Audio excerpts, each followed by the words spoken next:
হাকিম বিন হিজাম উনি একবার সূরা ফুরকান পড়তেছেন এমন একটা কেরাতে, যেই কেরাত ওমর রাদিয়াল্লাহু তাআলা আনহু শোনেন নাই। উনি তো আবার খুব রাগী ছিলেন, ইসলামের কোন রুল ভায়োলেট হয়েছে দেখলে তাৎক্ষণিক অ্যাকশন নিতেন, ডাইরেক্ট অ্যাকশন নিতেন। তো উনি ভাবছে যে কোরআনকে বোধহয় সে বিকৃত করে পড়ছে। উনি ধরে চাদর ধরে টেনে হিচড়ে রাসূল সাল্লাল্লাহু আলাইহি ওয়াসাল্লামের কাছে নিয়ে আসছে, বলছে ইয়া রাসূলুল্লাহ দেখেন কিভাবে কোরআনকে বিকৃত করে। আল্লাহ রাসূল সাল্লাল্লাহু আলাইহি ওয়াসাল্লাম বললেন, ওমর শান্ত হও, আগে তাকে ছাড়ো, আচ্ছা পড়ো কিভাবে পড়ছো। তো হিশাম বিন হাকিম বিন হিজাম তেলাওয়াত করে শোনালেন সূরা ফুরকান। রাসূল সাল্লাল্লাহু আলাইহি ওয়াসাল্লাম বললেন, হ্যাঁ কাদা উনসিলাত, কোরআন তো এভাবেও নাজিল হয়েছে।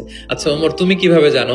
ওমর রাদিয়াল্লাহু তাআলা আনহু বললেন, ইয়া রাসূল আপনি তো আমাদেরকে এইভাবে শিখিয়েছেন। তখন রাসূল সাল্লাল্লাহু আলাইহি ওয়াসাল্লাম বললেন, ওয়া কাদা উনসিলাত, এভাবেও নাজিল হয়েছে। আরবি ভাষা 7টা ডায়ালেক্টে, 7 ডায়ালেক্টে কোরআন নাজিল হয়েছে। যেমন বাংলা ভাষা একটা, এর মধ্যে আঞ্চলিকতা আছে না? নোয়াখালীর এরাও বাংলা বলে কিন্তু একটু ভিন্ন, চট্টগ্রামের এরা বাংলাইতে বলে নাকি বাংলা, কিন্তু আপনি হয়তো বুঝবেন না, কিন্তু তারা প্রত্যেকেই বাংলা বলে। তো একই আরবির মধ্যেও অনেক আঞ্চলিকতা আছে। এই 7টা আঞ্চলিকতায় কোরআন নাজিল হয়েছে। রাসূল সাল্লাল্লাহু আলাইহি ওয়াসাল্লাম বলেন যেটা সহজ লাগে পড়ো, দোহা পড়লেও হবে, দোহে পড়লেও হবে, সবটাই পড়তে পারবে।